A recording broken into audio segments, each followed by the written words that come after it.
अस्सलाम वालेकुम। हामिद मीर का बड़ा दावा, आर्मी चीफ की अडयाला में तवील बैठक, ट्रंप का मैसेज। नून लीग के लिए बड़ा खतरा, हामिद मीर ने खबरदार कर दिया। इमरान खान और मोदी ने एक जैसी गलती की, उसका खुमियाजा पूरी कौम को भुगतना पड़ा। सीनियर सहाफी हामिद मीर के हैरान कुन इंकशाफात ने मुल्क की सियासत में हलचल मचा दी। आइए नाज़रीन, पहले जबरदस्त और सनसनीखेज वीडियो देखते हैं, फिर इस पर बात करेंगे। चैनल को सब्सक्राइब लाजमी कर लें और बेल आइकन को भी प्रेस कर दें ताकि हर आने वाली वीडियो आप तक पहुंच सके। आपकी मोहब्बत का शुक्रगुजार हूँ। चलिए वीडियो शुरू। जब हम ये कहते हैं जी कि भारत के मुकाबले में पाकिस्तान को फ़ौजी बढ़तरी हासिल है, तो यकीनन ये पाकिस्तानियों के लिए बड़ी काबिल फ़ख्र बात है और पाकिस्तान की जो फ़ौजी ताकत है इसमें मज़ीद इजाफ़ा होना चाहिए। लेकिन ये जो पाकिस्तान है ये दरअसल कायद-ए-आज़म का पाकिस्तान है और ये पाकिस्तान जो है ये एक सियासी और जमहूरी जद्दोजहद के ज़रिए कायम किया गया था। तो इस पाकिस्तान में रूल ऑफ लॉ और जमहूरियत, इसकी भी बड़ी अहमियत होनी चाहिए। सबसे पहले मैं आपको बताता हूँ कि जो प्रेस फ्रीडम इंडेक्स 2026 आया है उसमें जो पाकिस्तान की पोजीशन है वो 180 ममालिक में 153वें नंबर पे है, 153rd। जबकि पिछले साल 2025 में प्रेस फ्रीडम इंडेक्स में पाकिस्तान की पोजीशन जो है वो 158वें नंबर पे थी, 158। और पिछले साल जो भारत था प्रेस फ्रीडम इंडेक्स में उसका नंबर 151 था, 151। लेकिन इस साल 2026 में भारत जो है उसका नंबर है जी 157। तो आप देखें कि भारत जो है वो प्रेस फ्रीडम इंडेक्स में 6 पॉइंट पीछे चला गया है और पाकिस्तान जो है वो 5 पॉइंट ऊपर चला गया है।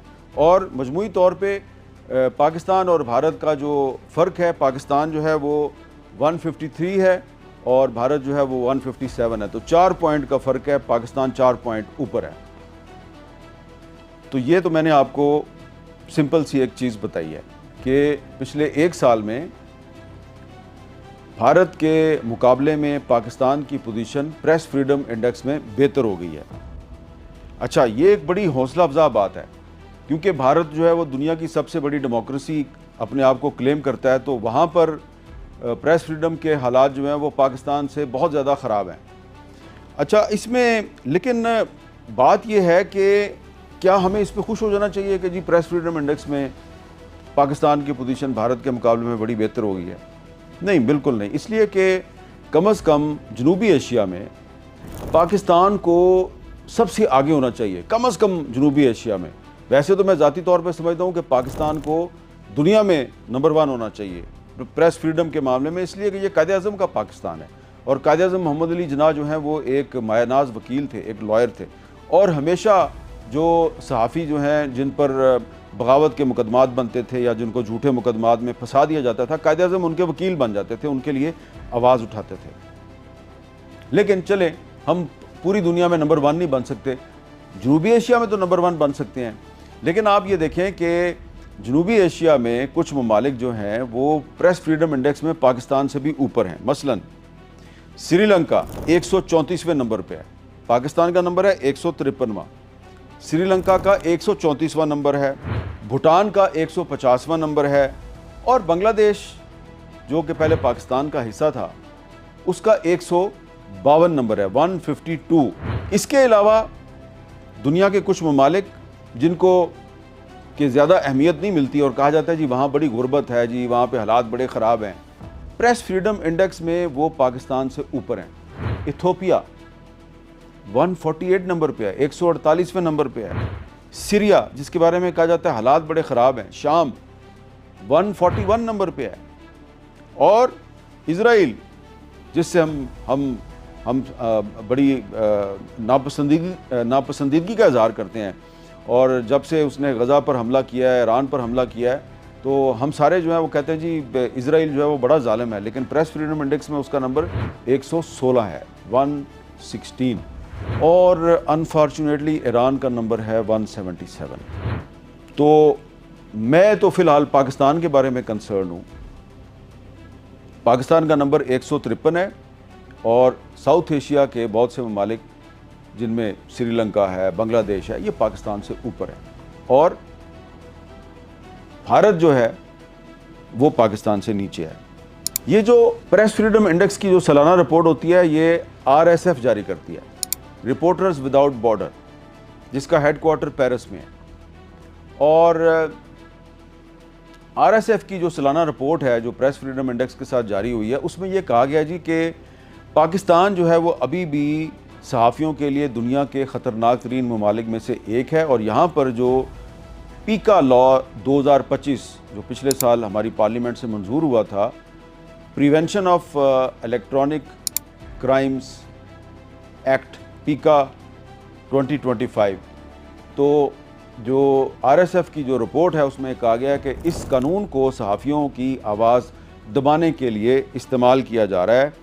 और इस रिपोर्ट में ये भी कहा गया है कि 2021 में एक जर्नलिस्ट प्रोटेक्शन बिल मंजूर किया गया था पाकिस्तान की पार्लियामेंट की तरफ से, उसको बाद में मज़ीद बेहतर भी बनाया गया, लेकिन उस कानून पर पूरी तरह से अमल दरामद नहीं हो रहा। ये जो RSF की रिपोर्ट है, ये इस तरह की रिपोर्ट जब इमरान खान के दौर में जारी होती थी तो उस वक्त की हुकूमत कहती थी जी हम इसको नहीं मानते, और उस वक्त मुस्लिम लीग नून की हुकूमत जो है वो RSF की रिपोर्ट का हवाला देती थी। अब तहरीक इंसाफ अपोजिशन में है और मुस्लिम लीग नून जो है वो हुकूमत में है। तो अब जब पिछले साल तो पाकिस्तान की पोजीशन बड़ी ख़राब थी, इस साल पाकिस्तान की पोजीशन बेहतर हुई है। तो उस पोजीशन के बेहतर होने की वजह यह है कि पाकिस्तान में पिछले एक साल में सहाफ़ियों के कत्ल और अगवा के वाक़यात कम हुए हैं। लेकिन एक और इदारा है फ्रीडम नेटवर्क। अच्छा, फ्रीडम नेटवर्क जो है वो पाकिस्तान में जो आज़ादी इज़हार है, प्रेस फ्रीडम है, इसको मॉनिटर करता है, ह्यूमन राइट्स को मॉनिटर करता है। और दिसंबर 2022 में शहबाज शरीफ साहब वज़ीर-ए-आज़म की हैसियत से फ्रीडम नेटवर्क के इस्लामाबाद में एक सेमिनार में शरीक भी हुए थे। तो फ्रीडम नेटवर्क की जो अभी कुछ दिन पहले रिपोर्ट जारी हुई है 2025 और 2026 के अप्रैल से अप्रैल 2026 के दौरान जो एक साल के वाक़यात हैं, उसके मुताबिक फ्रीडम नेटवर्क ने यह बताया कि जी पाकिस्तान में गैर एलानिया सेंसरशिप चल रही है, एंकर्स जो हैं उनको ऑफ एयर किया जा रहा है, सहाफ़ियों के ख़िलाफ़ पिछले एक साल में 58 से ज़्यादा झूठे मुकदमात कायम हुए हैं, और पंजाब और खैबर पख्तूनख्वा सहाफ़ियों के लिए ख़तरनाक तरीन सूबों में से एक हैं। तो जो यहाँ तक तो बड़ी काबिल इत्मीनान बात है कि वर्ल्ड प्रेस फ्रीडम इंडेक्स में पाकिस्तान की पोजीशन भारत के मुकाबले में बड़ी बेहतर है। लेकिन जब हम साउथ एशिया के दीगर ममालिक के साथ कंपैरिजन करते हैं पाकिस्तान का, तो सूरत हाल तशवीशनाक है। और यहाँ पर मैं आपको ये भी बताना चाहता हूँ कि ये जो प्रेस फ्रीडम इंडेक्स है ये 180 ममालिक का जारी होता है। सबसे पहले मैं आपको बताता हूँ कि नीचे कौन से ममालिक हैं जो प्रेस फ्रीडम में सबसे नीचे हैं। तो जनाब सबसे नीचे जो ममालिक हैं उसमें 175वां नंबर है अफ़गानिस्तान का, 176वां नंबर है सऊदी अरब का, 177 177वां नंबर है जी ईरान का, चाइना का नंबर है जी 178, नॉर्थ कोरिया का नंबर है 179 और अरिटेरिया जो है उसका नंबर है 180। और सबसे ऊपर कौन है? आपका ख्याल होगा जी अमेरिका सुपर पावर है, वो सबसे ऊपर होगा। बिल्कुल नहीं। आपका ख्याल है जी बरतानिया सबसे ऊपर होगा, उसको मदर ऑफ डेमोक्रेसी कहा जाता है। बिल्कुल नहीं। अमेरिका का number world press freedom index में 64 नंबर है 64, और बरतानिया का 18 नंबर है 18वां। सबसे ऊपर कौन है? सबसे ऊपर है नॉर्वे।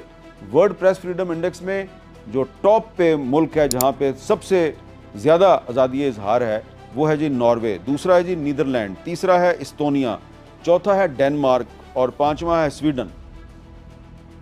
अब इसमें देखें आप, एक बड़ी कॉमन बात है कि जो टॉप के 4-5 कंट्रीज़ है ना, हैं तो यूरोप के, लेकिन इनका ताल्लुक जो है वो शुमाली यूरोप से है, नॉर्थ यूरोप से है। ये स्कैंडिनेवियन कंट्रीज़ हैं सिवाय नीदरलैंड के, ये स्कैंडिनेवियन कंट्रीज़ हैं। और स्कैंडिनेवियन कंट्रीज़ जो हैं वहाँ पे कैपिटलिज्म नहीं है, यहाँ पे सोशल डेमोक्रेसी है, यानी कि एक वेलफेयर स्टेट जो है उसके तस्वुर के तहत यहाँ पे जमहूरियत को चलाया जाता है।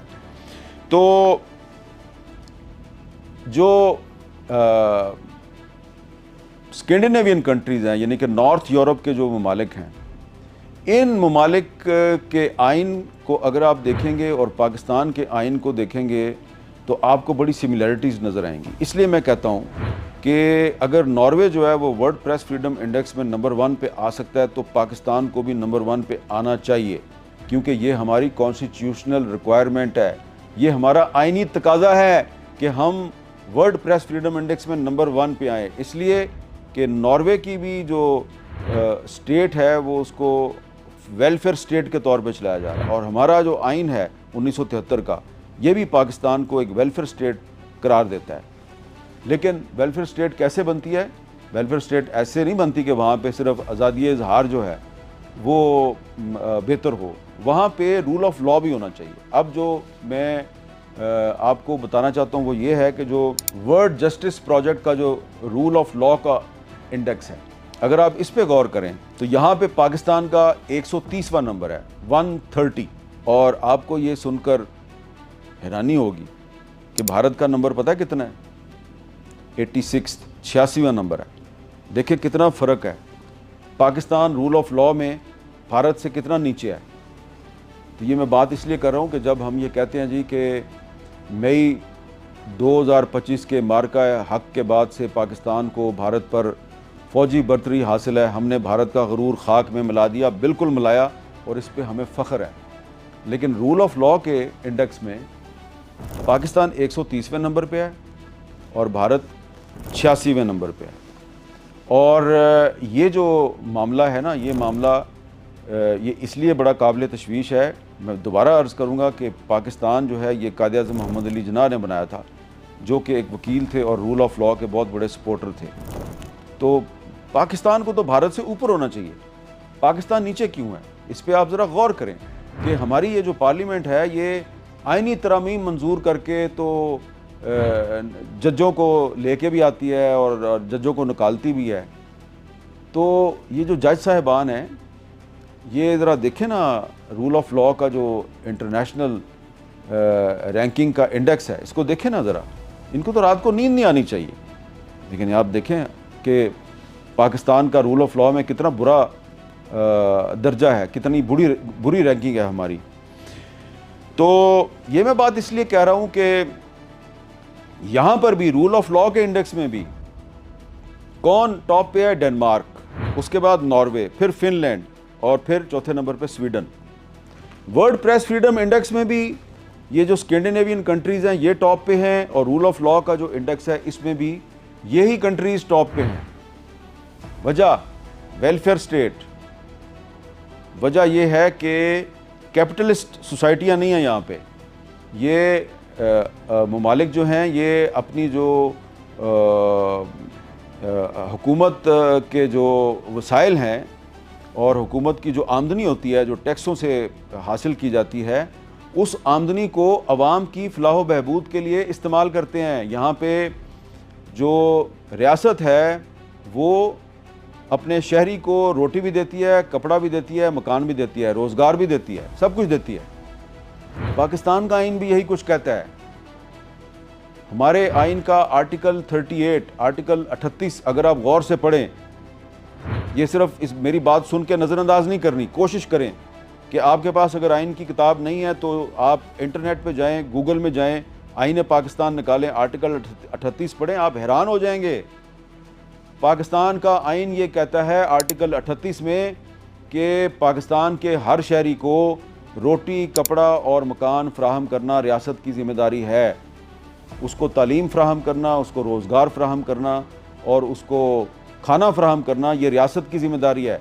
आर्टिकल 25 जो है आईन पाकिस्तान का, आर्टिकल 25 कहता है कि कानून की नज़रों में सब बराबर हैं। और आर्टिकल 25A बड़ा इंपॉर्टेंट आर्टिकल है। 25A कहता है कि 5 साल से लेके 16 साल की उम्र के हर पाकिस्तानी बच्चे को मुफ्त तालीम फ़राहम करना रियासत की ज़िम्मेदारी है। ये हमारे आइन में लिखा हुआ है। आपने कभी नोट किया है कि हमारी पार्लियामेंट जो होती है, कौमी असम्बली और सेनेट, ये जज साहिबान को, अपनी मर्ज़ी के जज साहिबान को लगाने के लिए या जो अच्छे नहीं लगते उनको निकालने के लिए आइनी तरमीम कर लेती है। लेकिन 5 साल से 16 साल की उम्र के हर पाकिस्तानी बच्चे को मुफ्त तालीम फ़राहम करने के लिए ये पार्लियामेंट जो है कुछ नहीं करती। ये इसलिए हम रूल ऑफ लॉ की रैंकिंग में बहुत आपने हामिद मीर की गुफ्तगू सुनी नाज़रीन, इसमें कोई शक नहीं है हमारे सियासतदानों ने मुल्क का बेड़ा गर्क कर दिया है। बाकी जो भी लीडर होते हैं वो अपने मुल्क के बारे में सोचते हैं, अपने मुल्क को आगे ले जाने के बारे में सोचते हैं। हमारे सियासतदानों की आपस की लड़ाइयाँ ही नहीं ख़त्म हो रही। जैसा कि आपको अभी ही पता है ये लोग इमरान खान को सियासी इंतकाम का निशाना बना रहे हैं। नाज़रीन, गलती हर इंसान से होती है, कोई भी दूध का दूल्हा नहीं है। इमरान खान से भी, इमरान खान ने जो मरियम नवाज और उसके वालिद को जेल में डाला था वो गलत था। आपने उसका एंड रिजल्ट देख लिया। अभी इनकी हुकूमत आई, इन्होंने भी वो कुछ किया जो खान साहब ने किया था। नाज़रीन, अवाम इन्हें वोट इसीलिए नहीं देते ये एक दूसरे को सियासी इंतकाम का निशाना बनाए। अवाम इन्हें वोट इसीलिए देते ये अवाम के मसाइल हल करेंगे। जो भी लीडर आता वो भी वही काम करता जो पहले वाली हुकूमत कर रही थी। तो ये भी पता दिन ब दिन हमारी मैशत नीचे जा रही है और पाकिस्तान में बेरोजगारी और महंगाई बढ़ रही है। इसमें नुकसान किसका है? नुकसान पाकिस्तान का और पाकिस्तान की आवाम का है। ये भी हमारे सियासतदानों की नाअहलियों की वजह से। इसके अलावा आप ये भी जानते हैं जो पाकिस्तान ने अमेरिका और ईरान की जंग बंदी में किरदार अदा किया, ये बहुत अहम किरदार है।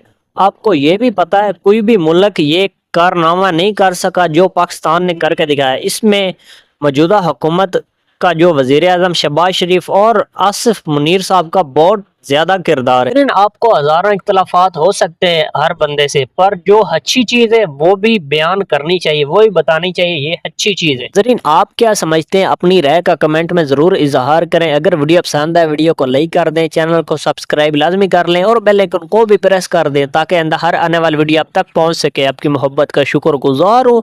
मिलते एक नई वीडियो में, तब तक हमें दीजिए इजाजत। अल्लाह हाफिज। पाकिस्तान हमेशा जिंदाबाद।